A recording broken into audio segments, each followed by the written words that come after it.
Comics and powered by the Red 5 Network.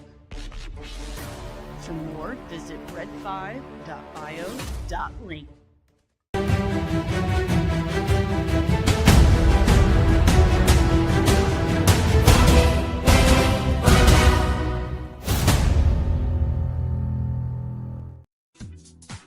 Listen, my hair is still not dry. I wrapped it yesterday evening. Pardon me. It's been like 15 hours. My hair is still not dry. So this is what's happening. You're getting me in my Wonder Woman do-rag with my heatless curlers that I got on Amazon. Good morning. I hope you nerds had a great weekend. We had an awesome weekend here. I got a new hat. I don't know if you saw it. I posted on Twitter. Dave got me this.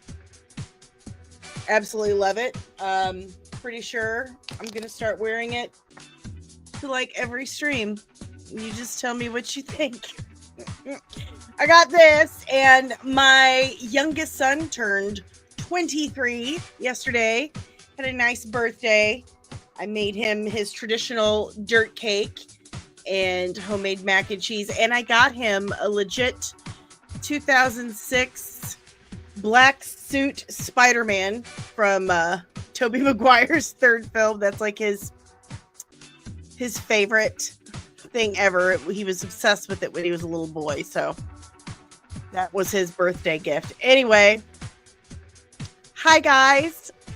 Make sure you hit the like button, subscribe if you're new, and ring that notification bell. Guys, we've gotten a little closer to our goal of 3,000 watch hours, but keep pushing. Remember, we get to that 3,000 watch hour number soon to get monetized. We're doing a huge giveaway. One lucky subscriber will be chosen out of a drawing. We're going to do a drawing. One lucky subscriber will win a custom made for that winner, specifically for them, comics and hoodie, just in time to do your fall shopping. Anyway, get us up there, get those watch hours going even more, and a lucky winner will get a custom made comics and hoodie. So good job so far, guys. We're almost to 6,000 subscribers already. We just hit 5,000 like a week and a half ago. Excuse me. I went outside to feed chickens, and now my allergies are on fire. Anyway, let's yell good morning. Make sure the like button and the bell's rung. Good morning, nerdling deranged lunatic. Buenos dias, Fernando. Good morning, Jalen. Good morning, nerdling first class Red 5 brother backyard TARDIS. Good morning, Samar. And good morning, nerdling first class contributing producer Kino. Good morning, Penny. Lord, be safe, stay hydrated. My goodness, it's ridiculously hot outside. Like, yes, ma'am, 91 degrees. It's stupid hot here already, too. It's crazy. Crazy. So I've had this song stuck in my head. I watched this reel last week, and it was a drag queen singing, "Do they have potluck dinners at the Church of Satan? Do they have potato salad? Who makes potato salad?" It's been stuck in my head the entire time. It is now devolved into random songs about potato salad popping into my brain. So if I start humming about potato salad, blame the person who made that reel about it, because it won't go away. It just won't go away. All right, guys, we got a bunch of things to talk about. Some of it will be some quotes from BEAU DEMAYO. If you want more information about that, like if you want more backstory and etc., on why BEAU is so upset. Definitely check out the interview on the channel. It actually got covered by a couple of other channels this weekend, so that's exciting. But we're gonna get into that. So anyway, let's get started. Let me get this up here. There we go.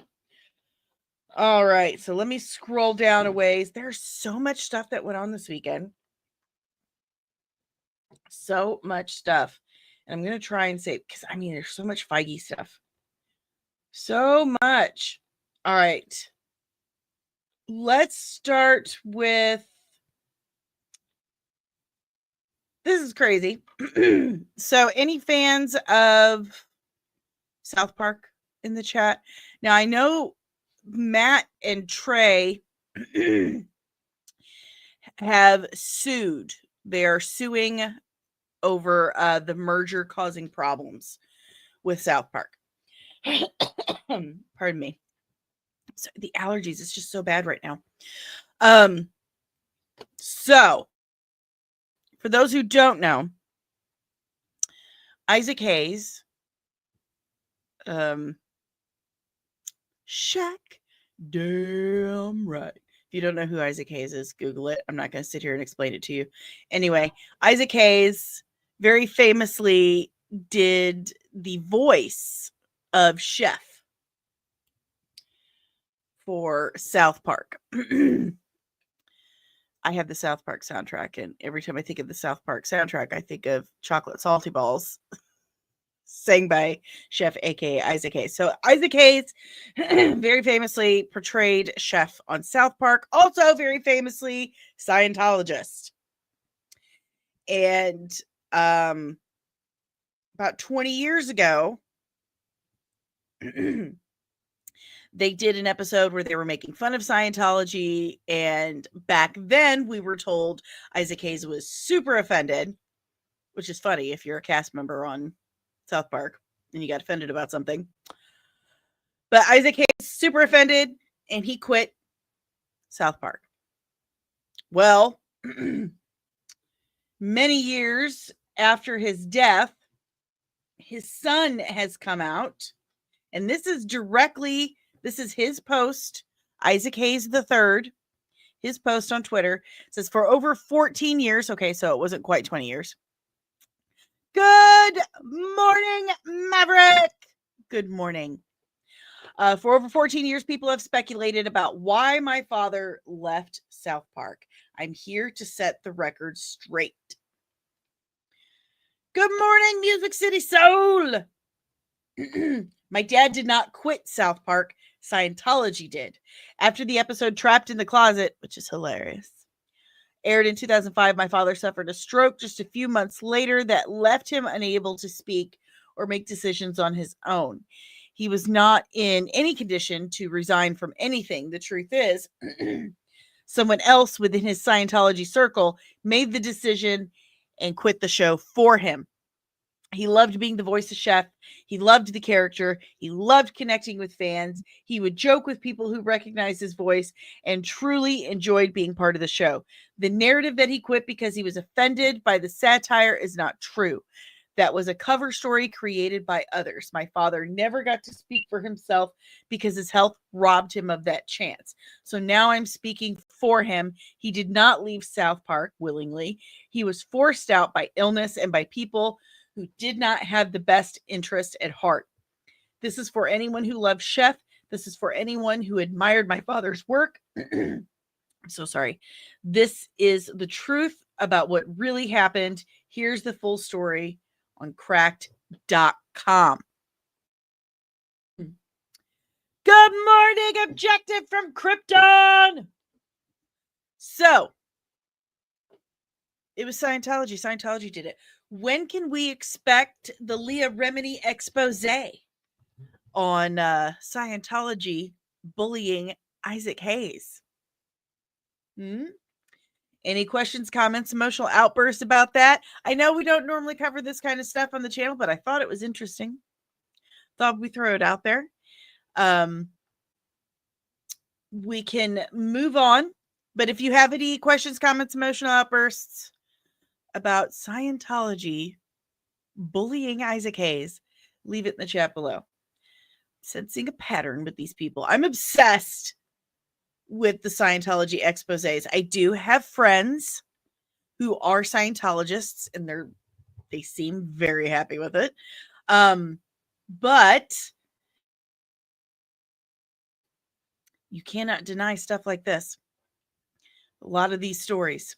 Good morning, Loki. I remember hearing that Hayes was mad about the Scientology episode. Guess that was spin. That's what he's saying. That is what he's saying. All right. Moving on. James Gunn confirms he'll direct the follow-up to Superman, but it's not World's Finest. Says the announcement is coming sooner than later, but not this week. Have we talked about this already? Maverick, calm down. We haven't gotten there yet, buddy. Calm down. Let's stay on topic. Let's discuss what we're all discussing together at the same time. It gets confusing. It fills up the chat and I can't see what everyone else is saying on the topic. Okay. So this comes from Josh Horowitz. The announcement is coming. Do we think it's going to come before or after Peacemaker? Maybe something's going to go on in Peacemaker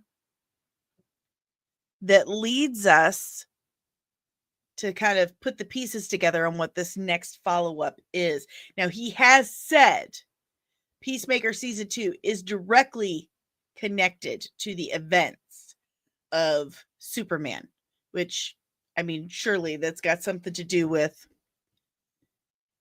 Peacemaker showing up on that news report. Also, Gunn isn't writing Creature Commandos Season 2.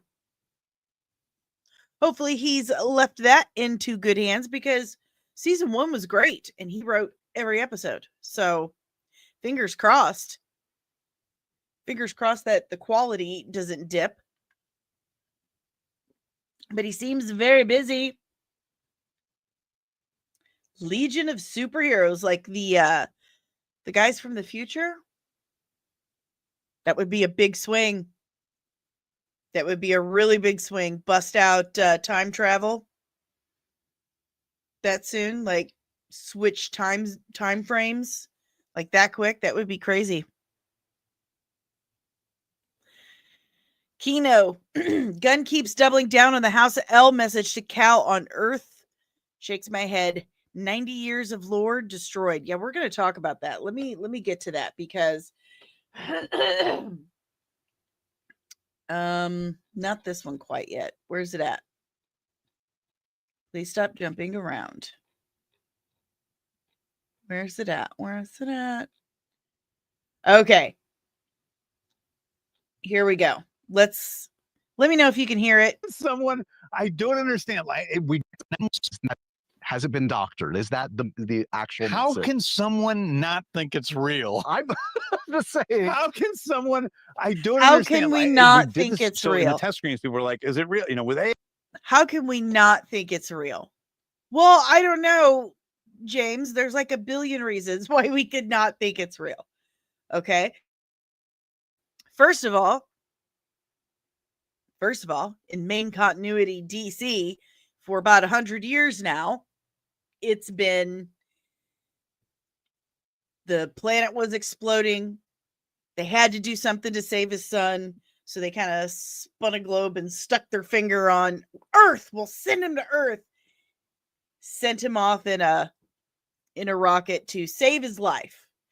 And you've decided that we're doing House of L and or kind of Red Sun type thing, sending him to Earth because it seemed weak sauce and he could easily get his harem going and bring back the Kryptonian people through lots of boning and conquer us all. Like you change that. So people have a little bit of trouble, with that, first of all. Second of all, Lex Luthor, billionaire hater. And the time we live in reality, they can fake anything. So why wouldn't we think that Lex Luthor would take something and then tweak it a little to fit his agenda? Because it's shit that happens in reality. So why wouldn't we think that? Also, how does anyone outside of Superman speak Kryptonian? How is anyone on planet Earth in the DCU? How is anyone like, yeah, that's exactly what he said. I speak fluent Kryptonian. I believe that. No one else speaks Kryptonian. So how are they so certain that's what he said? That's what blows my mind. Is it was just like, yeah, like translating from Spanish to English or something for them. That's just crazy to me. That's I don't get it. I have questions about that. Good morning, Joel. This Zor-El gives Zod a more impactful presence when arriving to Earth, equivalent to Raditz' arrival in DBZ. Okay. Music City Soul, reasons 1 through 1 billion on why we think it's not real. Lex! Exactly. And again, how does anyone on Earth speak Kryptonian or are able to translate that accurately? I have so many questions. So many questions. Like I like the movie. I do. I like Superman. I love David Cornsweet as Superman. I love him. I love the casting of this film. Mr. Terrific, played by Eddie Gathegi. Chef's kiss. But this right here, I've had an issue with. All right. Yeah, nobody trusts anything. Okay. In the movie, You make a point of saying, he said, Mr. Terrific says it's real. Mr. Terrific says, I know those computer forensics guys. There's no way. That's Mr. Terrific. Smart as Lex Luthor. Then I have Maury, the Secretary of Defense, say, I think whatever you think about Luthor, but it's real. And then the clincher is that Gurkos and Lex are walking together. Right. And, Gurkos says, you doctored a message. This is great. And Lex says, it's not a message. It's not doctored. Right. It's real. But how do they know? How this is unknown technology to these video forensic people. It's unknown technology. It's an unknown language. I'm trying to wrap my head around that logic. And his shoes are so ugly. Anyway. Somar, do you want next movie in Superman universe to be written by Gunn? If he does a little better of a job. I mean, normally he's great, but I cannot deny that there are some issues, and they're nitpicks for me. They're nitpicks, but this one right here is, I kept hoping that it was going to come out later, like, yeah, that's not the accurate translation or whatever. Because it just doesn't make sense that everyone's like, yep, that's the translation. That's it. That how do they know? Somar, he said, Terrific, smarter than Luthor, but I thought for a long time Luthor was the smartest person on Earth. No, Mr. Terrific is not a new character. I'm actually going to be doing I'm going to start working on a breakdown about Mr. Terrific. I know Guy Gardner was supposed to be before him, but I'm sorry. I feel like the Mr. Terrific is more needed case in point, comments like this. But Lex Luthor is supposed to be a 12th level intellect.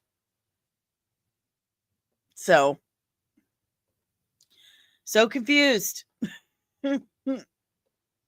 Joel Familia, the switch has been done in the past. Jor-El in Man of Steel injected Cal with the Codex, and also the new Superman animated show. Yeah. But my big issue is, how is everyone on Earth in the DCU like, yeah, that's totally accurate. We all speak Kryptonian. It's not a language from a planet that was destroyed millions of light years away, and we had no idea alien life existed. We're all very fluent in this dead planet's now dead language. I have questions, and I'm not very good with just yeah. Joel Familia, Earthlings always crack languages in DC. I know, but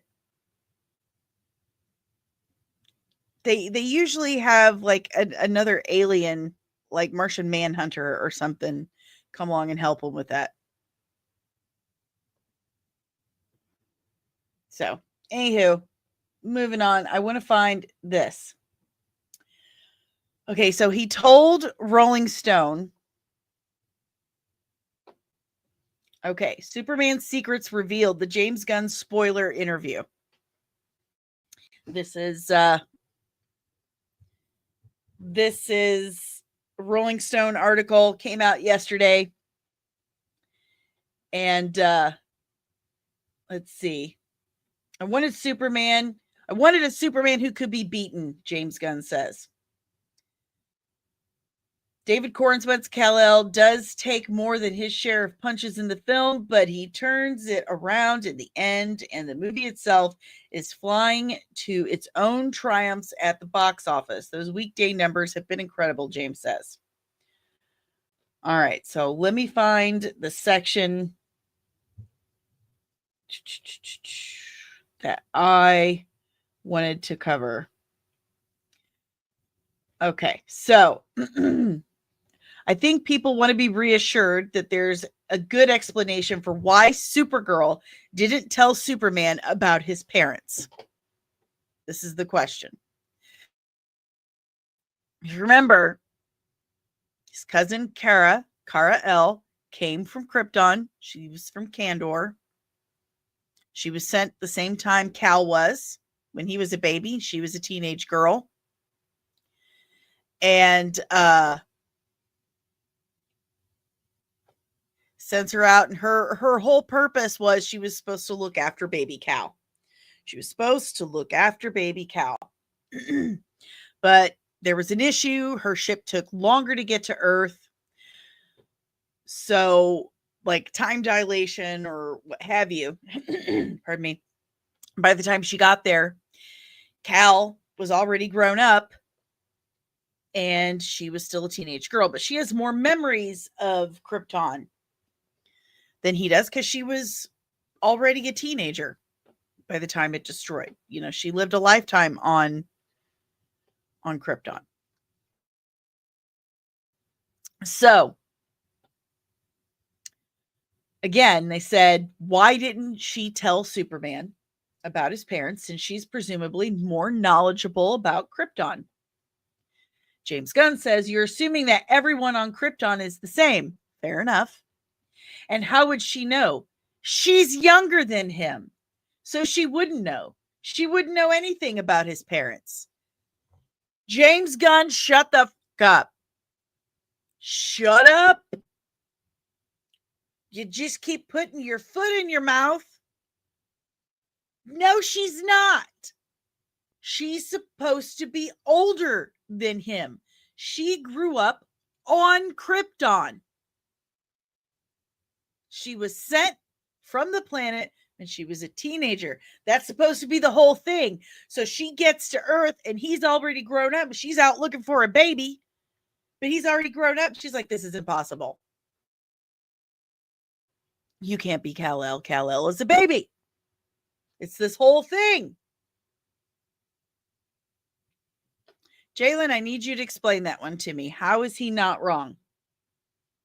because she grew up on Krypton.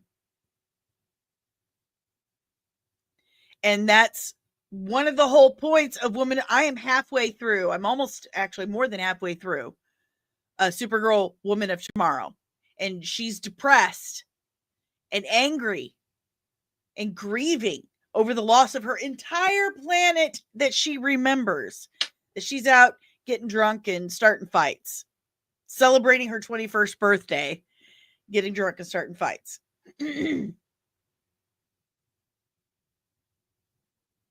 So Joel says Gunn is using the original origin where her city, Argon City, was separated from Krypton after its destruction. I'm going to have to look into that because the only version I know of Supergirl, pardon me, I'm telling you, my allergies are, this heat wave has got to stop. Mold and mildew is off the charts.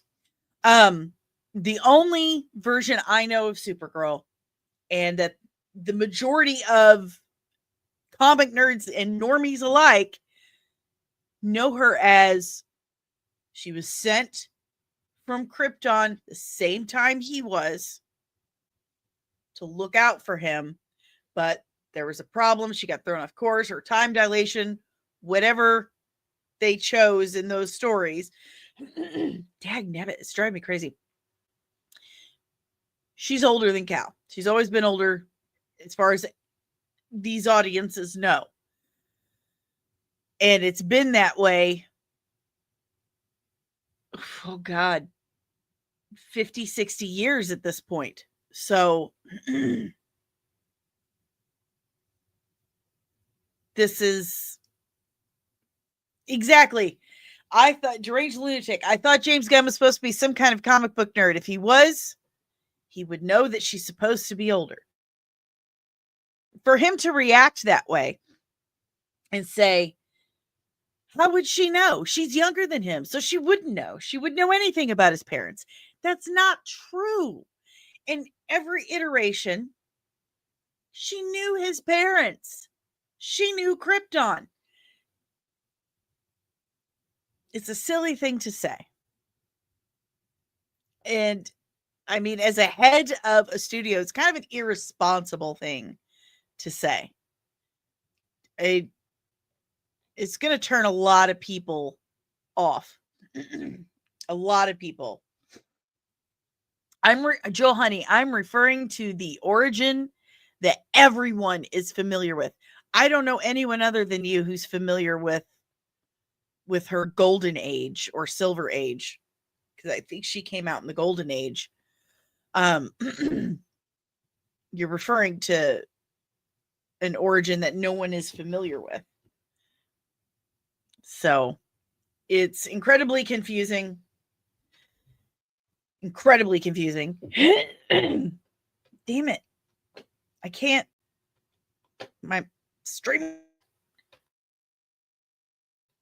Again, my StreamYard is messing up because I don't have the right computer power. Stop yelling. Stop yelling. I heard you the first couple of times you told me, pal. It's okay. I heard you. However, it doesn't matter if nobody knows what the hell he's talking about. Period. He needs audiences to go see this stuff. And if they think he's full of shit, they're not going to go. That's plain and simple. If they don't trust him, they're not going to go. Saying things like this, like, listen, if I am not familiar with her Argon origins or whatever, chances are there's a lot of comic book nerds out there who don't know about it either. No, I'm talking about Gunn. How is he full of shit? Very, very simply put. Very simply put, he goes back and forth on everything he says. Give it 6 months and you're going to get a tweet saying we misunderstood what he said. I'm telling you, it happens every single time. He has said flat out that he's going to change things because he can. And if he's doing, here's the thing. If he's doing Supergirl Woman of Tomorrow, which he has said he is, in Supergirl Woman of Tomorrow, what origin do they use for her? The one where she's older, remembers Krypton, remembers her family, remembers what she lost. It's a huge part of the plot. It's like the main part of the plot, that she remembers all that stuff. So if he's going to come out and say, we're doing this, we're doing Woman of Tomorrow, but she's younger than him. How would she even remember? He's full of shit. Either one of those things aren't true, because in Woman of Tomorrow, her origin is most definitely what you're referring to as the modern origin. So, good morning, truth. Yes, that's exactly what I'm saying, Somar. In January 2023, and it was called until recently, like within the last couple of months, it was called Supergirl Woman of Tomorrow. He said he was turning that into an epic sci-fi movie when he revealed the slate. And in that book, she was older. Older. Good morning, George. And Loki is correct. Normies don't know the difference between Golden Age, Silver Age, Bronze Age, Modern Age. They don't know the difference. They just know what they've heard, that Supergirl was older when she left Krypton. That's what they know. So I like his filmmaking, but the man is not good at PR at all. At all. Okay. If you have any questions, comments, or any more emotional outbursts, leave them in the chat below. Oh, again, give it 6 months, and we're going to get a tweet from James Gunn saying we misunderstood. We misunderstood what he said.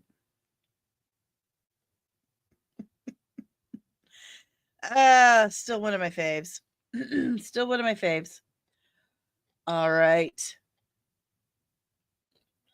Oh my gosh, there's so much with Marvel, and it's all linked to the same story. So much. The reviews for Fantastic Four are fantastic. They really are. Everyone is saying that it's the best thing Marvel's done in a long time. It's visually absolutely beautiful. Jalen, oh God, is Supergirl going to be another Superman thing where there's constant debates for the whole year? I thought we were done. You're never done. As long as there are superhero movies coming out, this is what you have to look forward to.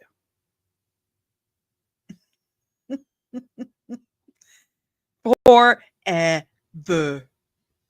So the reviews for Fantastic Four are very promising. It's still looking to have an opening similar to Superman. So, okay. I mean, here's the fantastic car. I love this car. I really do. I think it's stunning. Look at this. They did an amazing job. Okay, I know I clicked that. They did a great job on this. But yeah, Superman has just 4 more days to rake in some money before Fantastic Four drops. I really think Fantastic Four is going to do well. I know, right? How much for that car? I love this car. It's so cool looking. I love Atomic Age stuff. Anywho, it's looking like Superman is going to probably top off around 600-700 million. I did think it was going to do $1 billion. I was wrong. I can take that hit. I was wrong. But Fantastic Four is looking to make probably around the same. It had a bigger budget too. So the reviews are looking good. The practical effects are definitely looking good. I mean, look at that.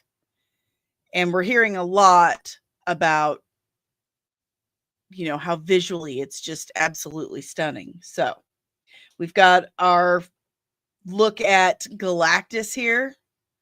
Ralph Ineson did have a practical suit, probably just for reference, but he did have a practical suit for Galactus. Galactus is looking good. At least he's not a fart. I'm looking forward to Fantastic Four too, Somar.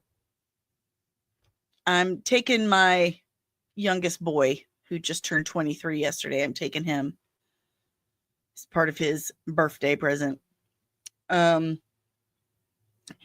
Yeah, this review here, Fantastic Four first reaction say film is one of the best things Marvel has ever made, with stunning visuals, excellent performances from the leading cast.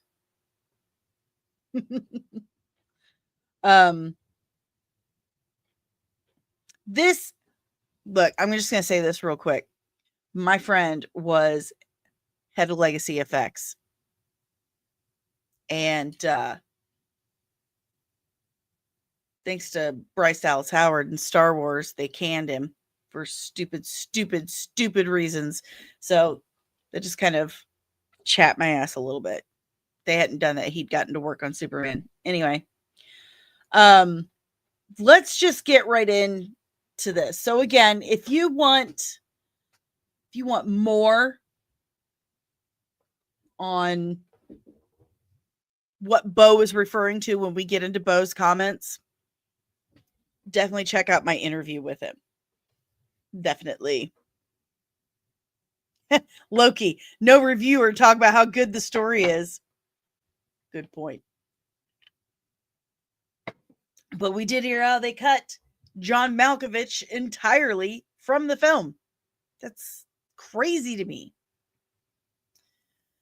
Jalen, the bad news is Fantastic Four and Superman won't make $1 billion, but the good news is Jurassic World Rebirth won't make $1 billion because F that trash movie. I know Nick loved it. My friend Ro loved it. I didn't love it. I didn't hate it, but I didn't love it.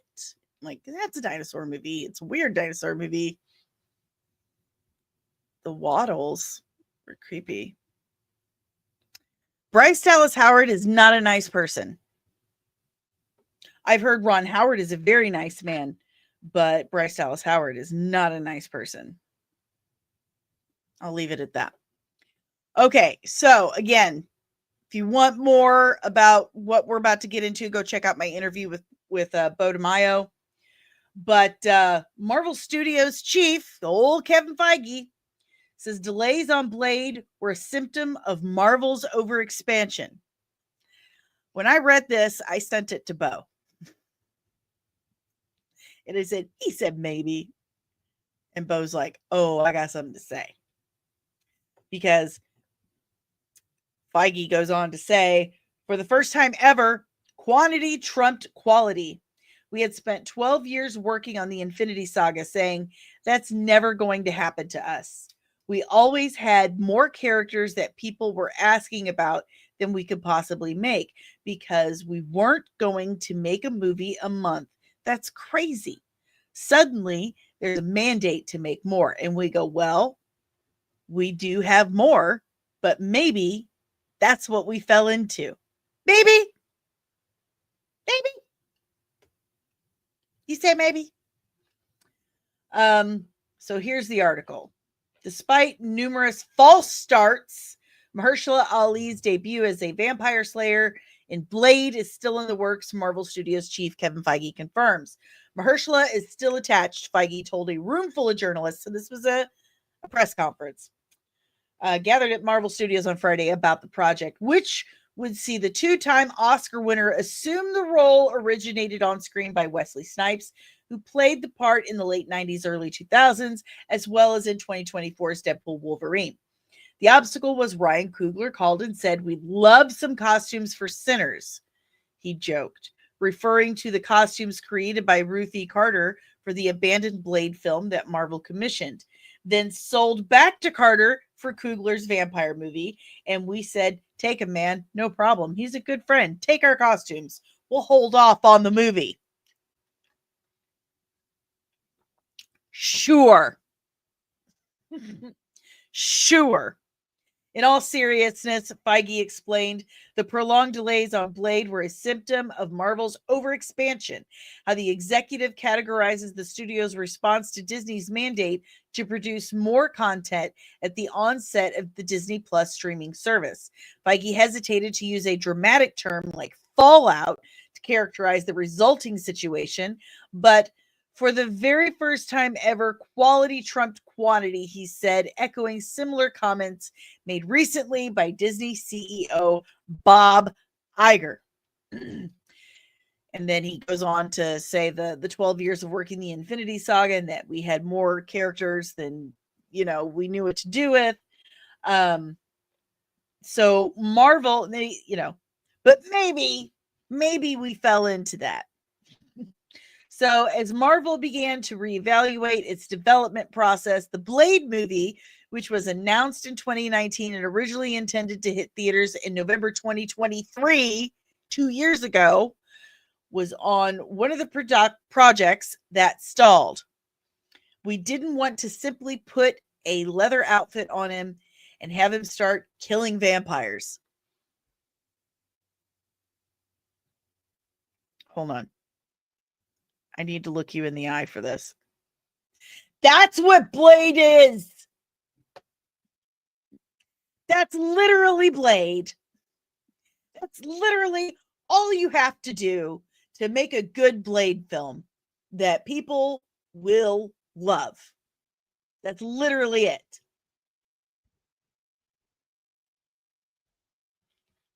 Like, problem solved, okay? Oh my God. It had to be unique, he says. It fell into the time when we started pulling back and saying only accept insanely great. And it wasn't insanely great at the time. Because you didn't put him in leather and have him out there killing vampires. That's why. That's all you have to do. Oh my God. Oh my God. He continued, we didn't feel like, as we often do, you can have a good script and make a great script through production. We didn't feel confident that we could do that on Blade, and we didn't want to do to Mahershala. We didn't want to do that to Mahershala and didn't want to do that to us. Blade was originally set to begin shooting 2022 with director Bassam Tariq. Exited the project in September, roughly 2 months before cameras were supposed to roll. Yann Demange then signed on to direct, only to exit the film in June of 2024. There is currently no director attached. Ali still insists he's game. Call Marvel, he tells Variety last month. Let him know I'm ready. Several screenwriters have also been announced through the years, from Watchmen scribe Stacey Osei-Kuffour to Michael Starbury. Feige told Variety there have been 3 or 4 iterations of the Blade story, 2 of which were period pieces. We've landed on modern day, Feige confirmed, which is why we gave those costumes back to Ruth. Sold, not gave. And that's what we're focused on. Speaking of Sinners, blah, blah, blah. So this is the funniest thing I have read. Good morning, Maria. Oh, you can't just put him in leather and toss him out there killing vampires. Yeah, you can. Because that's Blade. Oh, for heaven's sake. Let me see if I can find it. So it does have a new writer. I want to cover that before we start talking Beau's stuff. Eric Pearson, who was one of the writers for Fantastic Four First Steps, Thunderbolts, and Thor Ragnarok, is writing the new script for Blade. New script. This is our 6th script for Blade. I tell you what, he better be in black leather killing vampires. So, like I said, I sent this to Beau last night as soon as I saw it. Yeah, Joel. So they delayed Blade and greenlit shows like Ms. Marvel and Ironheart. Feige is a hypocrite. Oh, we're getting to that. We're getting to that. So I sent this to Beau last night, as I said.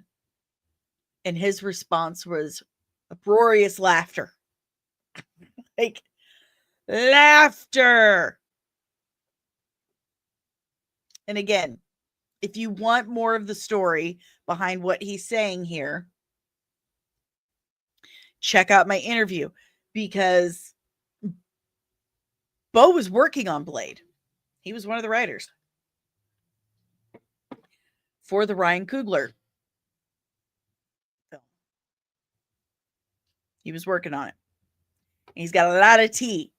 So here is his first response to this story. Thank you, Music City Soul. I'm so glad you liked it. We're going to do a follow-up. We're going to do more. I promise. Beau says, bullshit, Variety and Marvel Studios. Your fans deserve better than PR spin and lies. We should talk about some of the things top crew said and did behind the scenes that led to a culture that had Black assistants coming to my Atlanta office near tears about a sexist and racist, toxic, abusive work environment that I reported to the studio in September of 2023, only for them to brush it under the rug and remove me and anyone who complained from the project. Or when Ali himself chastised the studio leadership for trying to push a white apologist script that shoehorned Dane Whitman's great-grandfather as Blade's happy white woke helper through production, only to have Black leads and crew speak out about the racism and problematic tropes. But sure, overexpansion, Kevin. Do people really buy this bullshit? Ryan Coogler and Ryan Reynolds made a better Blade movie in the time it took Marvel not to make one. It's not overexpansion. It's bad leadership, bad racism, and general incompetence.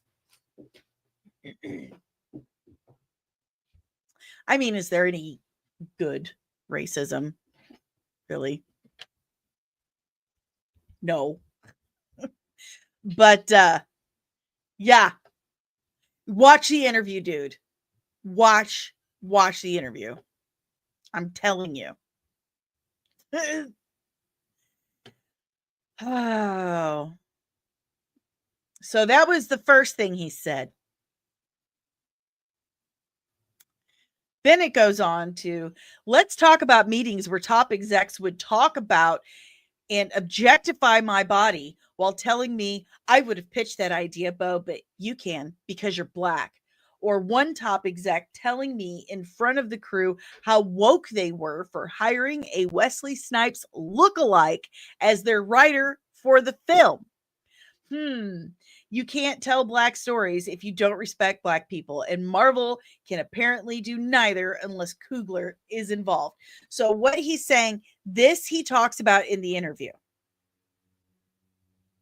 They referred to him as a Wesley Snipe type, meaning he was Black. Like, see how good we are?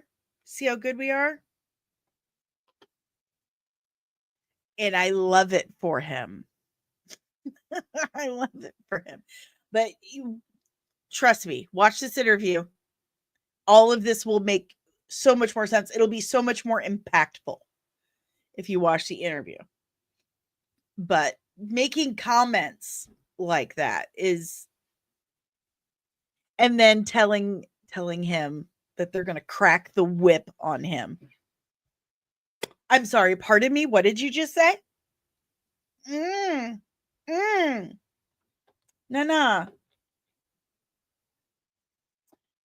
Then there's this.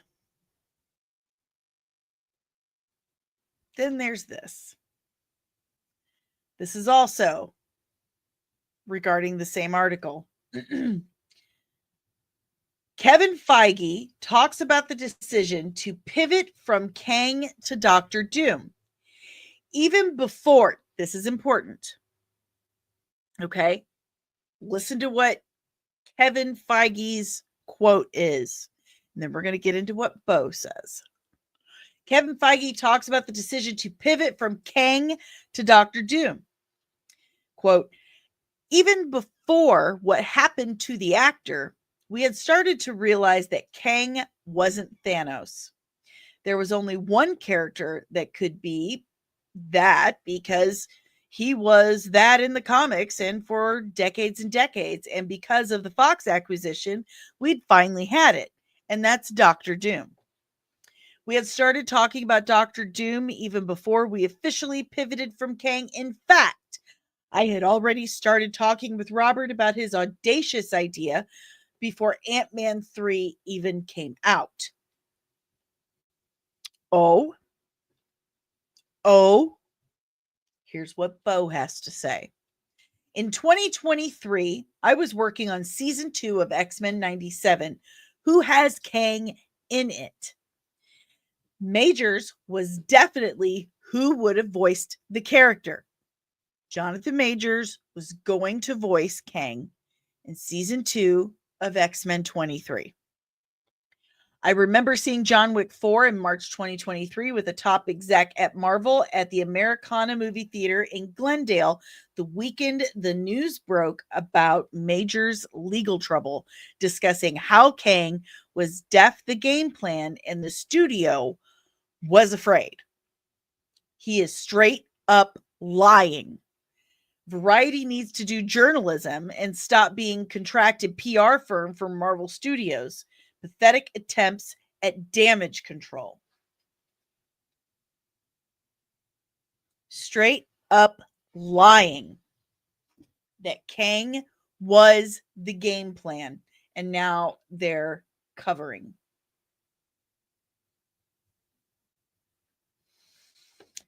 And while I have the greatest respect for Eric Pearson, Bo says, I find it troubling that we still won't get a Blade movie penned and developed by the community he represents. But that's Marvel for you.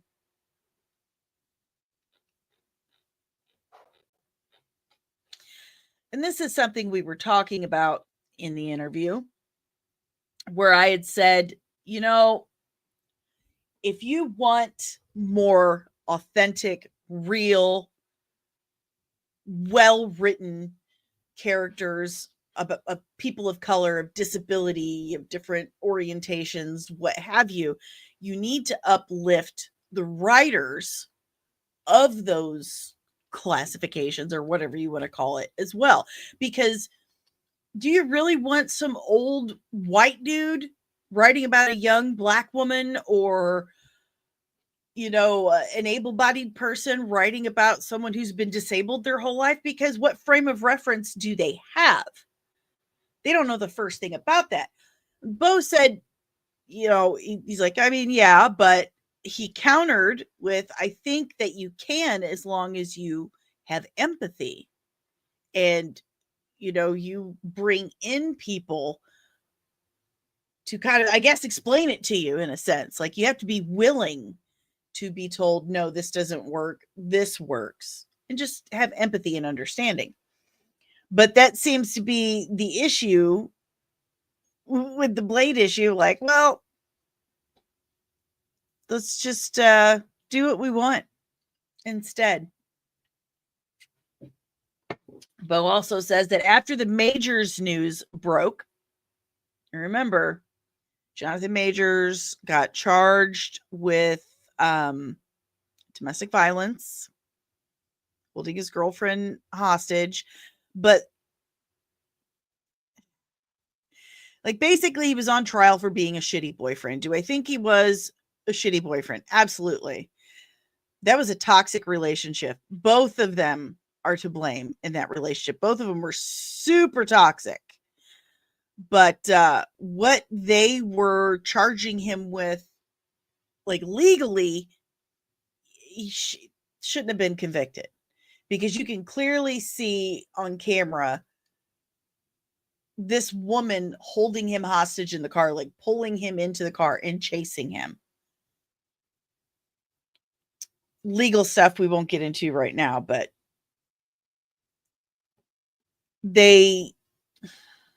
if you wanted to try him in the court of public opinion as being a not great boyfriend, that's one thing, but that's a dangerous, slippery slope to be on, to say, hey, we have this legal thing we are charging you for legally, and then not sticking to the events of said thing, and then, bringing in all this other crap.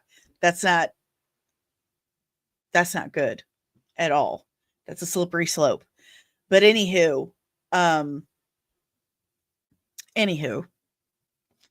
he was convicted of accidental assault, I think is what it was called. Like, that's the craziest shit I've ever heard of.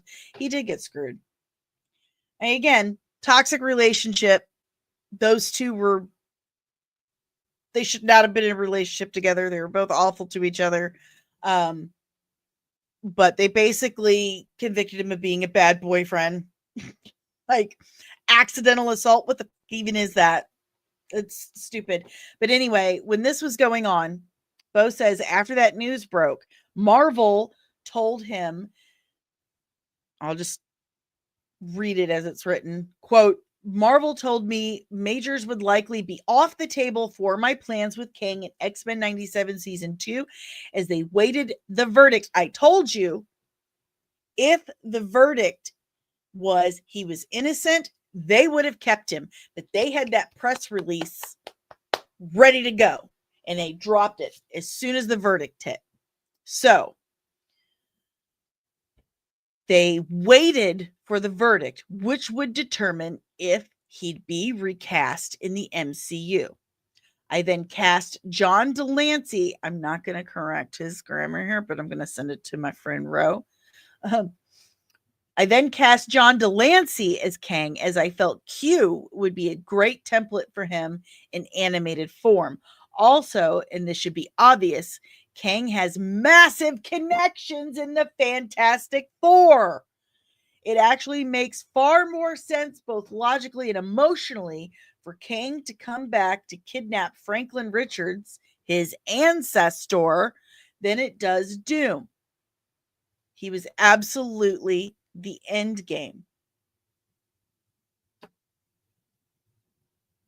First of all, I love John Delancey. He's amazing. Q is one of the greatest antagonists of all time because he is antagonizing. So he's lying. Feige's lying. Marvel's lying. Kang was the end game. And Beau is 1,000% correct. It does make more sense for Kang to go get Franklin because Kang is Nathaniel Richards. He's like a descendant of them, of Reed and Franklin, like 3,000 years in the future.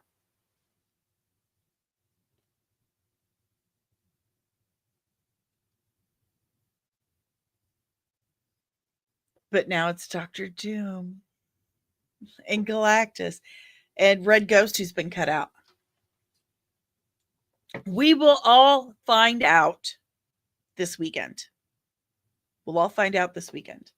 And just a moment to appreciate John Delancey. God, he's wonderful. Wonderful actor. Q is one of the best written antagonists in all of sci-fi. I absolutely love Q. I love John Delancey. So that would have been a W casting. He's fantastic. But if you have any questions, comments, emotional outbursts about any of the topics today, leave it in the chat below. We are wrapping this baby up. If you would like to help support the channel, please do, and thank you.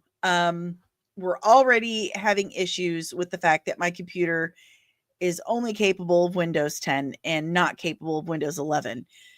My StreamYard software is struggling with it. And the update in October will completely, discontinue. It's going to discontinue Windows 10. So that will turn my computer into a brick, and I will not be able to run any of my software. I won't be able to stream. I won't be able to edit anything. And I'm $400 still, $400 away from my goal. I have to get $400 more to get this new computer, or the channel is pretty much kaputski. So the first way to help support this channel is by doing what you're doing now. Watching, subscribing, ringing the notification bell, and leaving comments in chats, sharing it to friends. Those are wonderful. That's the easiest and freest way to do it. And it lets our algorithm overlords know that you're enjoying what I'm doing here. But if you would like to help in other ways so that, one, I can get monetized, because that would help tremendously, and help pay for this computer, like, please help me. I'm $400 away and I've only got like 2 months left. You can scan the QR code right here and it'll take you to buymeacoffee.com/comics and MUA. And you can tip me as little or as much as you can to help keep this channel on the air, because again, I'm not monetized, but we are doing a giveaway to help get the channel monetized. By getting those watch hours up to about 3,000, okay, we're 600 away. We are 599 hours away from 3,000. So if we can get those hours up soon, I'm doing a huge giveaway, the biggest one I've ever done. I will pick one lucky subscriber to receive their own custom designed and made comics and hoodie. But you got to watch and like and leave comments, because apparently you have to engage with it or it doesn't work anymore. That's just da-da-da-da. But there's that. Scan the QR code. Help us get to our goal of $400 so we can keep the channel going. There's also Cash App. That helps. I also have a Patreon. So check out the official Nerdling Army at patreon.com/comics and outtakes, behind the scenes, ask me anything, request line, the official exclusive Nerdling Army chat, exclusive Nerdling Army merch that corresponds directly to your specific rank in the Nerdling Army, which is to say the tier that you pick. There are 3 different tiers and they start as little as $3 a month. So there's something for everyone. Go check it out. Help support the channel. Patreon.com/comics. And we have a new member of the Nerdling Army, but I've got to put him in the credits. I'm so sorry. I'll get that taken care of as soon as I'm done streaming. But new member of the Army, Nerdling First Class, Vel. I think I've said that right, but I'm going to put that in the credits. That's another perk. Everyone gets to stare at your name at the end of every episode. I also have a merch store, which I have recently refreshed. There are like 60 different designs on a multitude of different products. So go check out comicsand.etsy.com today. All of these links are in the description below, including all of my affiliate links for Leash Boss, Zenny Optical, Cora's Vault, TikTok, and CapCut. This podcast is powered by the Red 5 Network. We are a collection of exclusively nerdy podcasters and content creators here to educate and entertain you. So if you like this podcast, chances are you're going to appreciate more of what the Red 5 Network has to offer. So check out red5.bio.link today to discover more of the Red 5 family of podcasts. Check out Good Morning Omari. Yes, it is.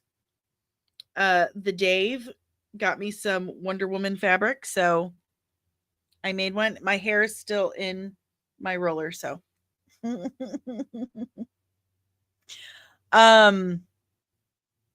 do we got down here?